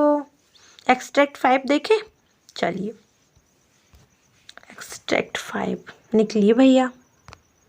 एक्सट्रैक्ट 5 थोड़ा सा शर्मा रहे हैं, हालांकि अपन कर लेंगे उसको। कब दिख रहा है क्या? कहीं दिखे तो बताना मेरे को, है ना। दिमाग चल रहा होगा। रिकॉर्डिंग वीडियो में कैसे बताएं मैम? अरे बता दो यार, कमेंट तो ऑन है ना। Which is the boy now who has lost his ball? What was he to do? I saw it go merrily bouncing down the street and then merrily over there is in the it is in the water। मतलब यहाँ पर boy की बात हो रही है और ball की बात हो रही है। समझ गए मेरी बात को? हाँ जी, जिसने गेट कर लिया कमेंट कर देना। अब यहाँ पर देखो, एक बॉय की बात हो रही है जो क्या कर रहा था, उसकी जो गेंद है, जो बॉल है, वो गुम चुकी थी। तो अब वो क्या करे, है ना। और उसने क्या किया, आई सा इट गो, किसी से उसने पूछा तो उसने क्या बोला, what is he to do. मतलब जो सामने वाला व्यक्ति वो सोच रहा है अब वो क्या करे, एंड देन उसने उसको जाते हुए देखा। बॉय ने नहीं, किसी और ने, है ना। जी आई है ना, वो किसी और को रेफर कर रही है। वो क्या कर रही थी, मैरिली बाउंसिंग, बहुत खुशी के साथ जा रही थी। अब बॉल खुशी के साथ कैसे जाएगी, ये मुझे भी लॉजिक समझ नहीं आया पोइट का, लेकिन वो बहुत मैरिली बाउंसिंग कर रही थी। एंड देन इसके बाद क्या हुआ आपका, देन मैरिली ओवर, फिर वो उसके नीचे चली गई, and there is in the water, और फिर पानी में छलांग लगा दी। बस इतना हुआ है और कुछ नहीं हुआ है, सब चाय पानी है। अब अपन इसके क्वेश्चन देखते हैं। सबसे पहले तो ये पोयम ली किस में से है, यही पूछा है उसने सबसे पहले। From which poem have been this line taken, है ना। तो किस में से ली गई है आपकी, a tiger in the zoo, the ball poem, fire and ice. Confuse मत करो, the ball poem, right answer the ball poem, है ना। सेकंड देखेंगे, which of the following words is similar to the word merrily. अब आप मुझे बताओ कि मैरिली का सिमिलर मीनिंग क्या निकलता है, सैडली, हैप्पीली, क्लेवरली। देखो यहाँ पर मैंने बोला था कि मैरिली बाउंस कर रही है, और आपको थोड़ा सा लॉजिक लगाना है। जब हम बोलते हैं ना मैरी, शादी, खुशी, ये सारी बातें समझ रहे हैं, एक ही दूसरे को कनेक्ट करती है। इसका मतलब ये है कि इसका मतलब क्या होता है, हैप्पीली, मतलब खुशी में। तो राइट का आंसर क्या होगा आपका, हैप्पीली। क्या होगा, हैप्पीली। क्वेश्चन नंबर 3 देखना, और यहाँ पर थर्ड वाला क्या पूछा गया है कि वेयर डिड द बॉल गो। जो बॉल थी ना, वो गई कहाँ थी, ये भी तो अपन को पता होना चाहिए ना। मैंने क्या बोला था, इन the water, in the sky या इन द हाउस, पहले चूज करिए, तुक्का मत मानना कोई भी। क्या है बोला था मैंने, it is in the water. कहाँ गई थी वो, पानी के अंदर गई थी, तो आंसर है इन द वाटर। एक्सट्रैक्ट 6 देखें बच्चों, लिसन, मैं नहीं बोल रही हूँ, एक्सट्रैक्ट बोल रहा है। Listen, the glass is breaking, the trees are stumbling forward into the night, wind rush to meet them, the moon is broken like a mirror, it piece flash now is in the crown of the tallest oak। जो glass थी वो टूट रही थी, और यहाँ पर बोला है जो पेड़ पौधे वो हिल रहे थे।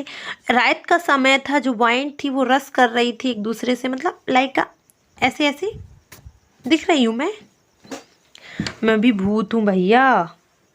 और जो मून था, is a broken like a mirror, है ना। इसके बाद आपको आंखें इसके क्या करना है, क्वेश्चन आंसर करने हैं। थोड़ा सा अपन थोड़ी सी स्पीड बढ़ा लेते हैं ताकि आपको भी दिक्कत ना हो, मैं आपकी सिचुएशन समझ रही हूँ। और यहाँ पर आपके सामने ये रहा क्वेश्चन 2000 रुपये का, कौन कौन देगा। From which poem have these line been taken, किस लेसन से, किस पोयम से ये लाइनें ली गई हैं, द ट्रीज, फॉग, या फिर डस्ट ऑफ स्नो, या फिर एनिमल्स। आप बताइए किस में से ली गई हैं। सबसे पहले यहाँ पर ये जो लाइनें हैं वो किस में से ली गई हैं, क्वेश्चन का आंसर दीजिए। सो राइट आंसर क्या है इसका, द ट्री। क्या है right answer, the tree. Second क्या दिया है, the figure of speech. So the figure of speech used in this line, the moon is broken like a mirror। इसमें जो है आपको फिगर ऑफ स्पीच कौन सी यूज़ की गई है, इसमें फिगर ऑफ स्पीच जो यूज़ की गई है वो है आपकी स्माइल, स्माइल। ठीक है, आगे बढ़े। नींद आ रही है, मुझे आ रही है क्योंकि ये रात को सूट हो रहा है। आगे क्वेश्चन आपके सामने ये रहा बच्चों, opposite of forward is, forward का अपोजिट क्या होगा? तो देखिए अगर आपको कुछ नहीं आता तो WARD तो पढ़ना आ रहा होगा, इसका जो अपोजिट में निकलेगा इसका बस वही निकलेगा। फॉर का उल्टा हो जाएगा बैक, मतलब ये आंसर होगा आपका बैकवर्ड। लॉक कर दूं? हाँ कर दिया मैंने तो पहले ही। तो राइट आंसर है आपका बैकवर्ड। क्यों? क्योंकि मैंने आपको रीज़न दे दिया है कि सिंपली क्या लॉजिक लगाना है। फॉरवर्ड मतलब होता है आगे की तरफ बच्चों, और बैकवर्ड मतलब होता है पीछे की तरफ। क्लियर? एक्सट्रैक्ट 7 देखते हैं। I sit inside, doors open to the verandah, writing long letter in which I scarcely mention the departure of forest from the house. अब अपन को इसके क्वेश्चन आंसर करने हैं। इसमें क्वेश्चन अपन सबसे पहले देखेंगे आपका क्या है। फर्स्ट क्वेश्चन कुछ ऐसा रहा आपके सामने, ये देखिए। ऐसा लग रहा है आप लोगों की किस्मत थोड़ी सी खराब सी चल रही है। क्यों? अरे ये तो दिया था अपन ने, फिर से कैप्चर किया। बताओ अपन कितने स्टूपिड हैं, आप या मैं? दोनों। फाइंड द अपोजिट, नहीं, find the word from the passage which means hardly. इस पैसेज में, आखिर ये पैसेज तो है नहीं, एक्सट्रैक्ट लिखना था। बोर्ड वाले भी अपन को बेवकूफ़ बनाते हैं, क्यों? है ना, अपन सोचे पैसेज ना बोले, अच्छा नहीं लगेगा, शर्मिंदगी होगी मैडम सर के सामने, और ये खुद ही पैसेज बोल रहे हैं। ऐसा है, मेरे को पता है, सबके मन में कहीं ना कहीं ये चीज़ है ना। लेकिन अपन को क्या, अपन को तो हार्डली का क्या निकालना है? सिमिलर वर्ड निकालना है। हार्डली मतलब क्या होता है? हार्डली मतलब क्या होता है सबसे पहले ये तो जान लीजिए। यहाँ पर आपका हार्डली मतलब क्या होगा? हार्डली मतलब क्या होता है? बड़ी मुश्किल से, बड़ी कठिनाइयों से, है ना। और इसका अगर हम क्या निकालें, विच मीन्स हार्डली, आपको एक वर्ड फाइंड आउट करना है इसमें से जिसका मतलब क्या होता है? कठिनाई से। तो इसका स्कैर्डली समझ रहे हैं आप लोग? स्कैर्डली मतलब भी वही होता है, कठिनाई से। क्वेश्चन नंबर 2 देखिएगा। What is the poet doing? जो पोएट है वो क्या कर रहा था? तो हमने कहीं सुना था कि वो राइटिंग कर रहे थे। हाँ, आपने एक्सट्रैक्ट में, सॉरी बोर्ड के अकॉर्डिंग पैसेज में क्या हमने देखा था कि राइटिंग कर रहे हैं, तो राइट आंसर होगा राइटिंग, है ना। Name of the poet of the above text, आपको बताना है बच्चों कि जो ऊपर जो टेक्स्ट लिए गए हैं, जो आपको वर्ड दिए गए हैं, उसके जो है पोएट कौन है। तो इसका आंसर क्या होगा आपका? इसका आंसर होगा एडरिन रिच। राइट आंसर क्या है आपका? एडरिन रिच। ठीक है, अब अपन बढ़े आगे थोड़ा सा और। अपन थोड़ी सी क्या पकड़ते हैं अपन? एक्सप्रेस कोई ट्रेन का नाम पता है? बताइए ज़रा, उसी को पकड़ लेते हैं ताकि अपना काम जो है जल्दी से हो जाए। आपको क्या है, कोई तकलीफ ना हो। आप तकलीफ में होते तो हम लोगों को अच्छा नहीं लगता ना यार, है ना।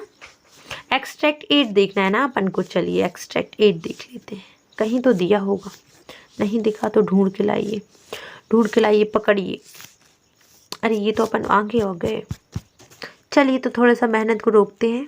ये रहा आपका, मिल गया। हमारी मेहनत जो है रंग ले आई, है ना। तो एक्सट्रैक्ट 8 में यही दिया है बच्चों। The fog comes on little cat feet, it sits looking over harbour and sit on silent haunches and then moves on. क्या होता है जो फॉग होता है? फॉग क्या ड्यू का नाम है क्या, या फिर किसी सेंट का नाम? नहीं, फॉग मतलब होता है कोहरा। कोहरा समझते? टाइम ही वही चल रहा है कि कोहरा समझ जाएंगे आप लोग। कोहरा मतलब कोहरा ही होता है भाई। मैंने तो कोहरा ही सुना है, आपने कुछ और सुना है तो वो भी बता दीजिए। जो फॉग होता है ना उसे बोलते हैं कोहरा। जो कोहरा होता है वो क्या होता है? छोटी बिल्ली के छोटे छोटे फीट पर, छोटे छोटे क्या होता है, पैरों पर बैठ जाता है। इट साइड्स लुकिंग, और ये पूरे ना हार्बर में, पूरे बंदरगाह में और पूरी सिटी में जमा हुआ होता है। सुबह सुबह टाइम रहता है ना यार, दिखाई नहीं देता है, white.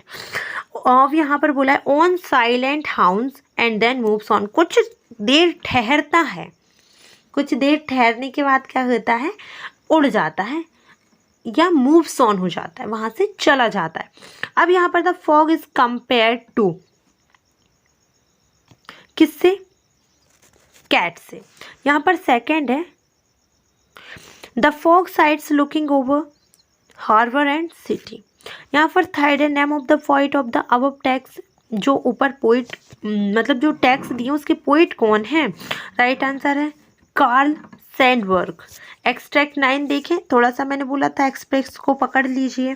Now the name of the little black kitten was Ink and the little grey mouse she called him Blink and the little yellow dog and bar sharp as a Mustard were the dragon sorry dragon and dragon was a coward and she called him Custard. यहाँ पर बोला गया है कि जो little black kitten है उसको क्या नाम रख दिया गया है, इंक। एंड जो ग्रे माउस है छोटा सा, उसका नाम क्या है, ब्लिंक। और यहाँ पर बोला गया है जो छोटा सा येलो डॉग है उसका नाम क्या है, वो बहुत शार्प है लाइक अ मस्टर्ड। और यहाँ पर आगे बोला गया है जो ड्रैगन है वो वाज अ काउड है, या फिर उसको बोला गया है क्या, Custard. Here she refer to, यहाँ पर जो सी है उसको किससे रेफर किया गया है, किससे रेफर किया गया है, बताइए किससे रेफर किया गया है। एक बार और पूछते हैं, किससे रेफर किया गया है आपका ए। समझ गए आप, नहीं समझे, हमने बोला था कि नहीं। सी रेफर बेलिंडा, क्या नाम है, बेलिंडा। ठीक है, किससे रेफर किया है, बेलिंडा से। यहाँ पर आप ये जो देख रहे हैं ना, ये मिशिंग है, यहाँ पर LINDA है वो, है ना, उसमें आपकी गलती नहीं, बोर्ड वालों की गलती है, आप बहुत समझदार हैं। The yellow dog was as sharp as, जो येलो डॉग है वो कितना शार्प है, लाइक का किसकी जैसा है, मस्टर्ड जैसा है। Name of the poem from which the above line been taken, तो ये लाइनें जो है किस लेसन से, किस पोयम से टेकन की गई है, ली गई है। The tale of Custard the dragon, किससे, इससे, ड्रैगन से ही समझ जाते हैं आप लोग, वैसे भी बहुत समझदार है, ड्रैगन से ही समझ जाते हैं कि ये किससे ली गई है। Custard the dragon had big sharp teeth and spike on top of him and scales underneath mouth like a fireplace chime from for a nose and Relio Trollio dagger on his toy है। Who was custard, cat, dog, tiger या फिर dragon, right answer है dragon. His nose looked like, उसकी nose कैसी थी, chimney की तरह। And then name of the poet of the above text, किस पोइट ने इस लेसन को लिखा है, किस पोइट ने इस पोयम को लिखा है, राइट आंसर है ऑगडेन नास ने। जैसे ड्रैगन है वैसे ही ऑगडन है, ठीक है, थोड़ा सा लॉजिक लगाइए, काम बन जाएगा। सो यहाँ आपका होता है वन शॉट कंप्लीट। यहाँ पर मैंने आपको सारे ऑल टू ऑल एक्सट्रैक्ट करवाए हैं भैया, और ये मैं आपको 100% गारंटी दूँ, 190% गारंटी देती हूँ कि इससे आउट ऑफ आपका एक्सट्रैक्ट नहीं जाएगा। अगर जाएगा तो हम DS क्लासेस को बंद कर देंगे, इतना आप भरोसा रखिए हम लोगों पर। हम आप सभी के लिए इतनी मेहनत कर रहे हैं तो आप इतना तो समझेंगे कि हाँ ऐसे फालतू की तो नहीं कर रहे हैं कि आपके नंबर कम आए या फिर एक्सट्रैक्ट आउट ऑफ चला जाए। इससे आउट ऑफ नहीं जाएगा, ये हमारी गारंटी है। वीडियो को लास्ट तक देखने के लिए आप सभी का धन्यवाद। ऐसे ही आपको कोई भी ज़रूरत हो हाल ही में मैसेज करिए, हाल ही में हमें कमेंट करिए, आपको 10 मिनट के अंदर हम वीडियो बना कर देंगे। ये हमारा आपका दावा है कि हाँ हम करेंगे, क्योंकि हम आप सभी के लिए ही बैठे। So thank you so much for watching this video till last. ऐसी हमारी वीडियोस देखते रहिए और हमें इतना सारा प्यार देते रहिए। जल्दी से जल्दी 3 के करवाइए, और आप सभी का प्यार अगर ऐसा बना रहेगा तो हम और बेहतर क्वालिटी लाने की कोशिश करेंगे।